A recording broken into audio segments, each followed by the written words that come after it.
All right, 7th graders, we're going to talk about lesson 1A today. And it's more on finding patterns and using patterns. And today you're going to be drawing your own patterns to use this method in order to problem solve. Okay? So solving real world problems. Like sharing a story. Look at page 40. It says, news spread quickly at Riverdale High. Each student who hears a story repeats it 15 minutes later to 2 students who have not heard it, and then tells no one else. So each person tells a story to 2 people, and then stops telling it to other people, okay? Like when Teddy Bridgewater got hurt. News spread quickly, right?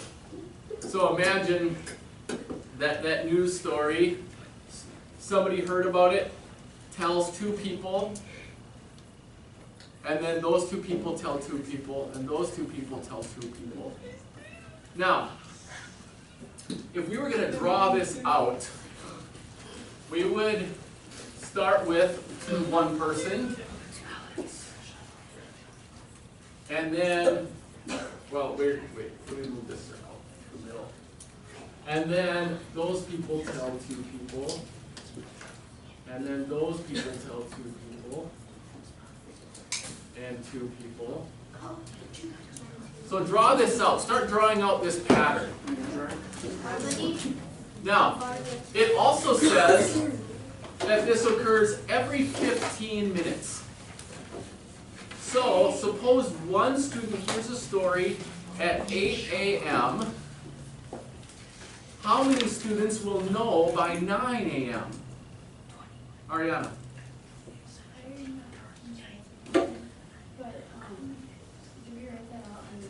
Yes, this is a continuation of lesson 1A. Should we write it to this? No, at the bottom. Okay? At the bottom. So, oftentimes when you are doing a problem, it's really helpful to draw out a diagram so you can see what's happening and then try to figure out a pattern. Or make sure that you're following the pattern when you're solving the problem. And this is a good example. If the news story started at 8 a.m., what time would these 2 people know? No. It says that the story is shared every 15 minutes. So at 8:15, those 2 people know. And then at 8:30, these 2 people know. And then at 8:45, those people.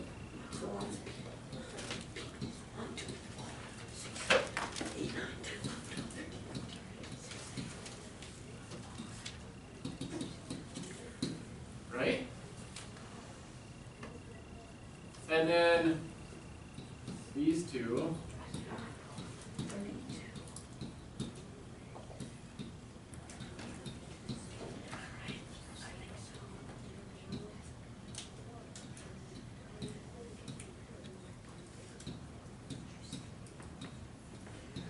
We have them all? So 2, 4, 6, 8, 10, 12, 14, 16 at 9 o'clock, right? I feel like if this was Teddy Bridgewater's injury, that it would be like 4 times the amount of people in that time. Probably. But to solve this question given in the book, would we just count this? What does the question say? Go back and read the question again.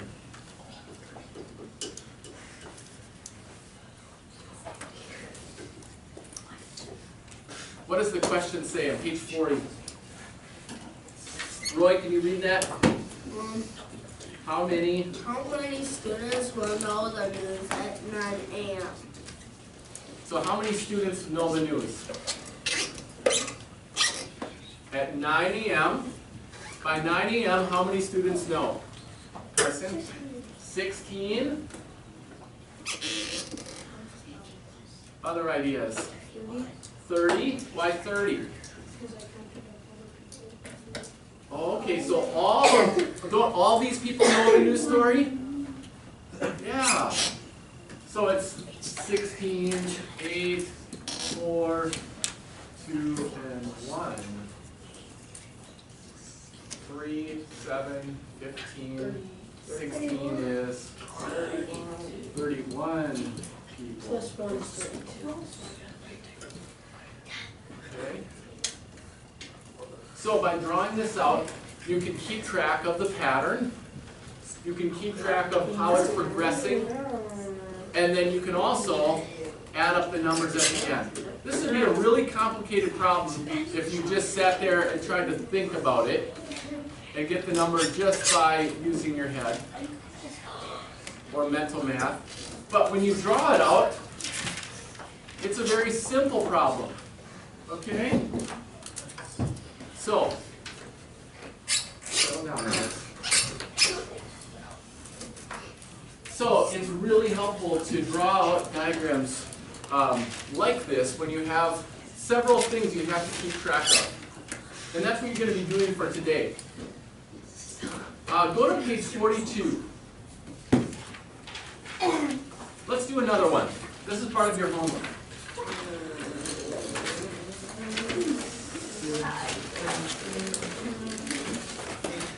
It says Caroline is training for a swim meet. The graph shows the number of laps per day she swims each week. If she stays with this training pattern, how many laps per day will Caroline swim in week 8? So, it gives you a bar graph there. And there you can see that the bars continue to grow each week. How do they continue to grow? Let's see if we can figure out a pattern. So let's keep track of the numbers and see what's happening. So week number and the number of laps. Okay? So in week 1, how many laps did she do? 1. 1 lap. In week 2, 3. in week 3, 6. in week 4. 10. And what we have to figure out is 8. Okay. So, how are we going to find a pattern?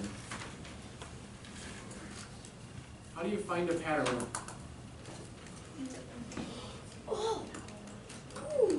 Okay, good. So look at the laps and see how much they've gained, or find the difference in the numbers, right? Just like it said in your notes. What is the difference between weeks 1 and 2?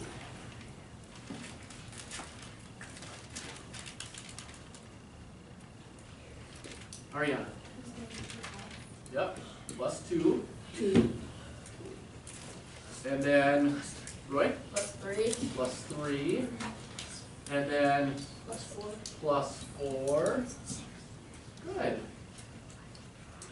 So if we continue the pattern, you should be able to find how many laps she'll swim in week 8. Plus 6 is 16. Would be plus 5. So that's You mean plus 5? Oh, I'm sorry. I was like 15. Yep. Plus 5. So this is 15. Plus 6. Plus 7.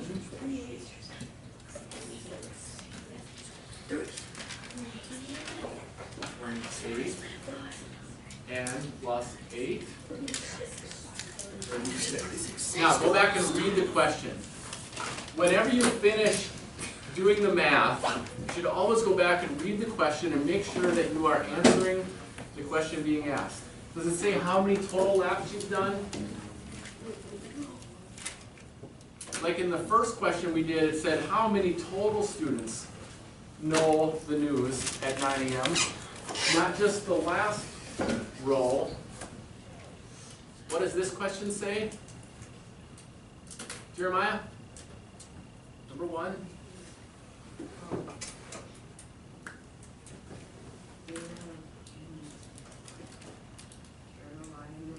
No, just the question. Find the question. How many laps per day will Caroline swim? Yep. So where is the answer on here?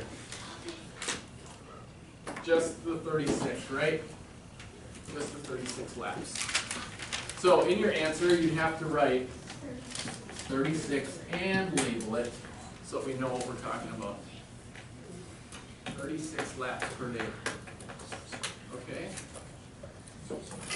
Now, what I want you to do is to follow this procedure and do 2 through 5 on page 42.